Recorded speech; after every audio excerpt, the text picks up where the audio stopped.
feeling like I'm Akademiks. Can't ride no wave. Cool. Other thing that we won't jump directly into the Durk thing, but FBG Duck, FBG Duck's mama, who has enlisted a law firm called the Dini Zulu Law Group, and they're the ones that who are suing everyone for the death of FBG Duck, right? So they're suing people from profiting off of his death and also for causing his death and making money off of it, right? So the lawsuit I also have here, by the way, this is on the Academy.blog. This is who they're suing, right? So Lashina Weekly as independent administrator, so she's the independent administrator of the estate of Carlton Weekly, aka FBG Duck, and also the estate of blah, and they added two more people to it. They sue OTF, Durk, Davon Bennett, King Von. They sue Natasha Bennett and Hometown, which are the I think Natasha Bennett is the mother of King Von, so she administrates the estate. Alamo Records, Sony Music Entertainment, Empire Distribution, Universal Music Group, Interscope Records, Forever and a Day LLC, Dolce & Gabbana, Picuri, Burstani, whatever. Some other Dolce & Gabbana shit, Top Tier Safety, which I think is a Top Tier Safety Inc., which I think is like a security group that was supposed to be guarding the Dolce & Gabbana store that he was in.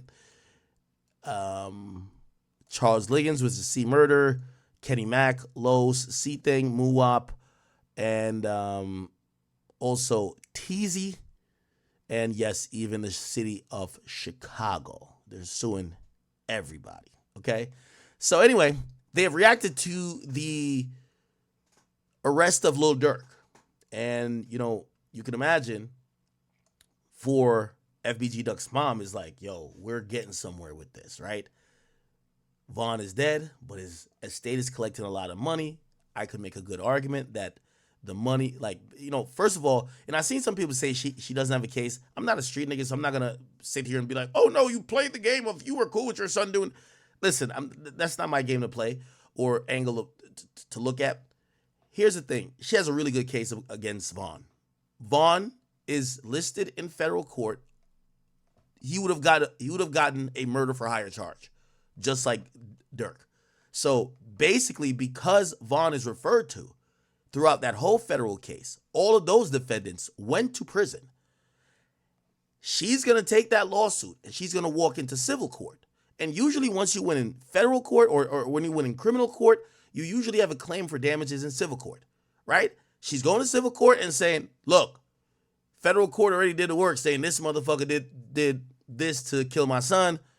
I need some damages. And by the way, not only do I need damages because my son died, this guy also directly profited by dissing my son and also having other violent acts in music that was related and contributed to my son dying.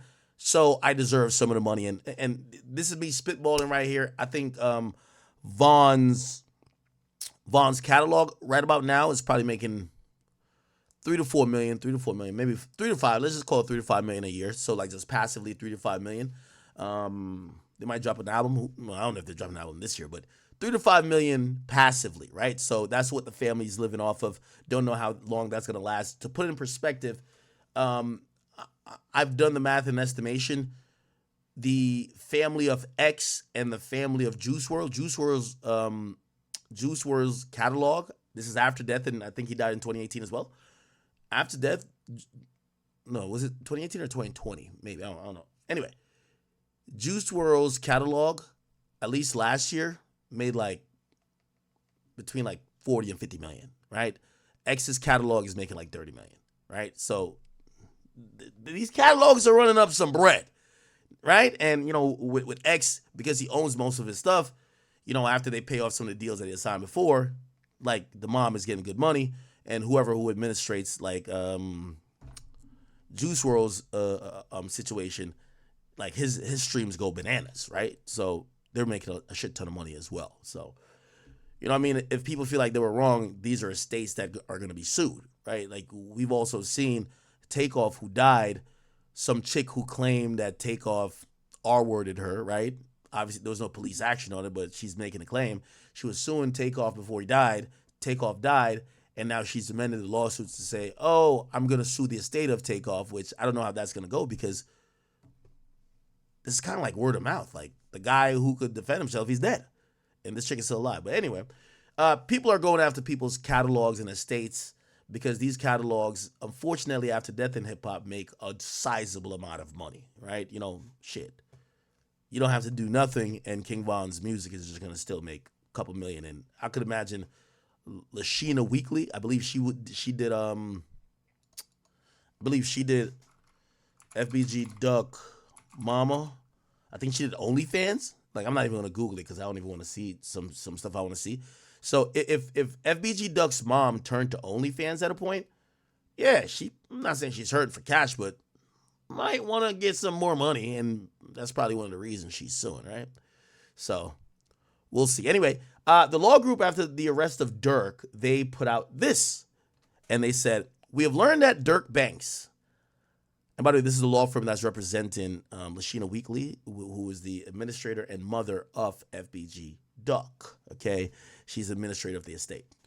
We have learned that Durk Banks, also known as Lil Durk, has been formally indicted.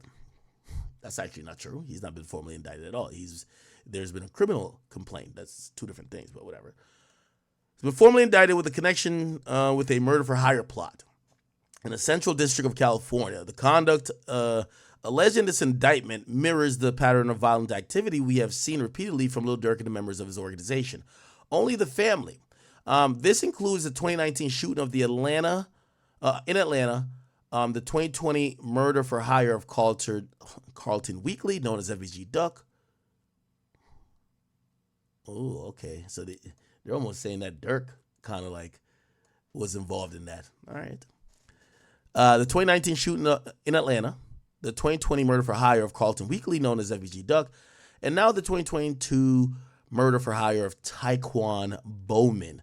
The indictment revelation underscores a troubling and long-standing pattern. Despite repeated warnings and numerous violent incidents, record labels Alamo Records, Sony Music Entertainment, Empire Distributions, and Universal Music Group Recordings, known as Interscope Records, or doing business as Interscope Records, it's a part of the collective anyway, chose to fuel, finance, and develop brands with Lil Durk, OTF, King Von, undeterred by the overwhelming evidence of the violent criminal activity. The federal indictment alleges that credit cards associated with OTF and private jets were used to help coordinate the murder of Quando Rondo, underscoring the extensive resources funneled through the OTF record label to fuel these violent acts. This highlights a significant failing by the record labels, which have knowingly emboldened and benefited from this conduct, opting to look the other way in favor of profit.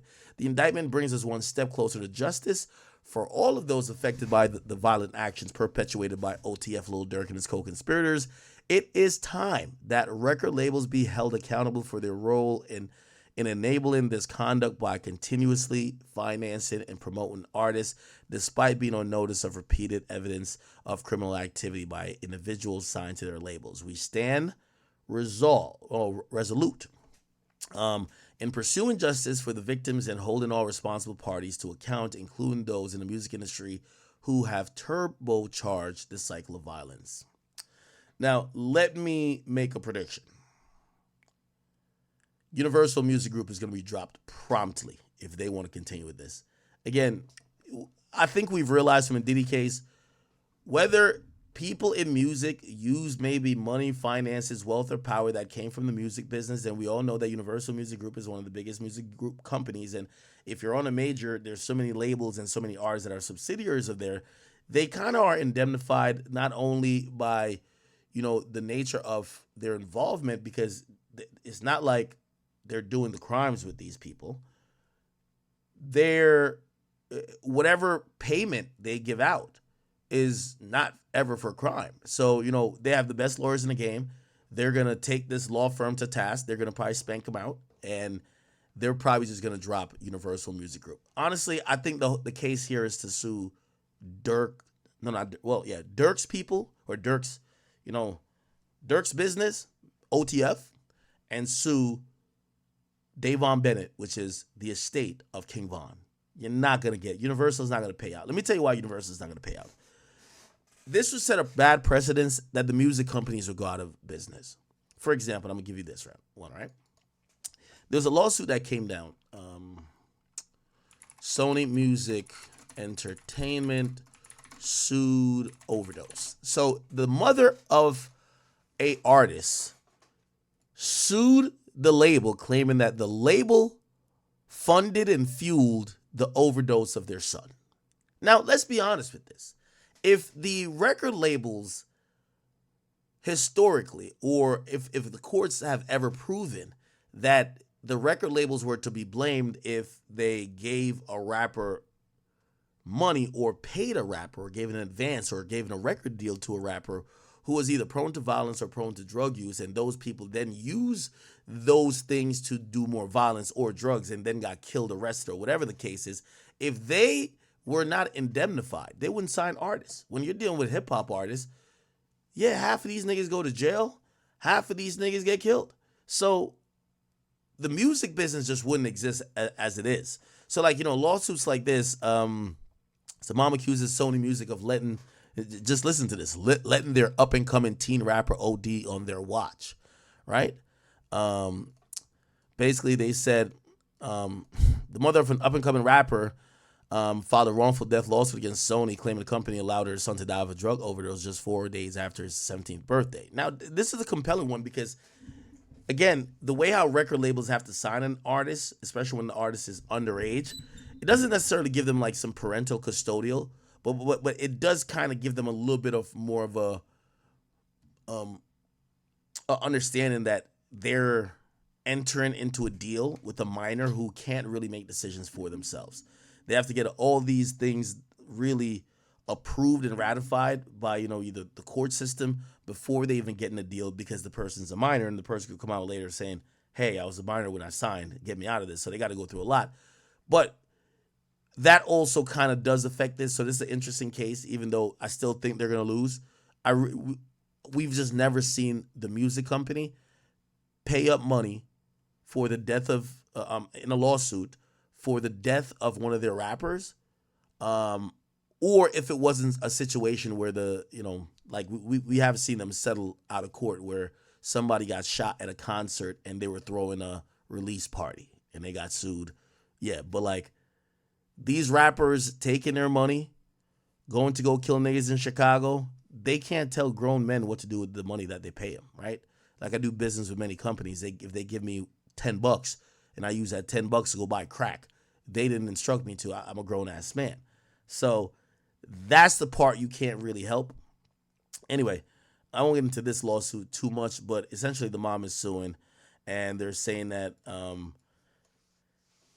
they were actually assured by No Stress Entertainment that they would keep them away from drugs. Now, here's where this is important, and by the way, this is the same where OTF is going to protect and kind of indemnify Empire or Interscope if it gets there. This is where production companies are good. Like, I don't even know what No Stress Entertainment is, but just to make this like succinct, half of these guys you think are signed to the label ain't signed to the label. Like Uzi isn't actually signed himself to Atlantic. Uzi is signed as an artist to Generation Now, and Generation Now has a joint venture with Atlantic. Now, with that, in the deal that they have, 100% I guarantee that Atlantic or Warner Music Group, which is the same thing, they have indemnified themselves from all the fuck shit. They're going to say, hey, we're only paying for the production company of you producing Uzi's music. However he produces that music, that's your fault. So if he produces it by going on a mass murder or whatever the case is, it's your fault, and indemnifies himself with it. So as soon as I see that there's something called No Stress Entertainment that sounds like a production company, Universal or Sony, they're going to spank it. Like, bro, blame the company you signed to, not us. A lot of artists, again, they're not signed directly to the, you know what I mean? Like, there was a long time, which I don't know if you guys knew this, Drake is still going to be saying, oh, Uzi signed to Atlantic, but technically on paper, he signed to a proxy. It's the same with Drake at first with Young Money. Drake was signed to what's called Aspire Music Group, and that was signed to Young Money. Drake didn't have a direct contract with Young Money, which ironically, that might be ironic to some of y'all. Aspire Music Group, Drake, yeah. So they went through a whole lawsuit over that. Jazz Prince came out and was just like, yo, Drake promised me part of the deal. Aspire and also Universal basically said, nigga, where's the contract? And they were telling that nigga to kick rocks, and then the father had to come in and do all that type of shit. But at first, Drake was signed to Wayne's manager, which is the nigga with the glasses. I think his name is it Tez? Tez Bryant? Tez or Tev? Which one is it? Yeah. First label that signed Drake in 2008 was something called Aspire. It was founded by Cortez Bryant, my bad. Yeah, Tez Bryant, actually. Who was Wayne's manager. Do we have a picture of Tez? I can show you. You'll know his face. Tez Bryant. So basically, this guy got Drake in a contract before Wayne could really believe in him, and he got him in a production deal. And when he got him in the production deal, very smart of him, he probably got a lot of money out of this.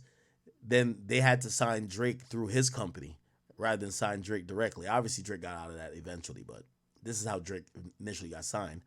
So he signed through that. Bryant entered an agreement with Young Money Entertainment, right? So it was a joint venture to provide Drake services. So essentially, I'm just giving you how the game is. Like, Drake wasn't directly signed to Cash Money. Under the agreement, Aspire would receive a third of the net profits from Drake's first 6 albums, right? So if we think about that, that would be Thank Me Later. Nothing Was the Same. And obviously things change quickly because Drake becomes a big dog. He probably either bought them out or renegotiated for a lesser percentage that he could get off that label. So he wasn't on that label after a couple of years, but he did start on Aspire, Aspire, and then they did a joint venture with Young Money, and then eventually he got out of Young Money and Aspire. So yeah. According to Aspire, Cash Money cheated him out of the deal, and Cash Money always finesse. Anyway, we don't got to get into that. So, this goes back to the FBG Duck thing. I guess I was just trying to say, you're not going to win suing the biggest label. Your best bet is to sue OTF and really to sue the estate of Davon Bennett, who is King Von. And who knows if it's going to be successful with Lil Durk. Because I don't know if you could directly tie Durk. Yeah, Durk dissed him, but like, that's art. You can't just sue because somebody dissed you. What the fuck? Like, it doesn't work like that, right? Sorry. Unless maybe the person doing some super defamatory shit in there, not just insults. And yes, insults are protected under the First Amendment right. So, yeah. Cool. Now,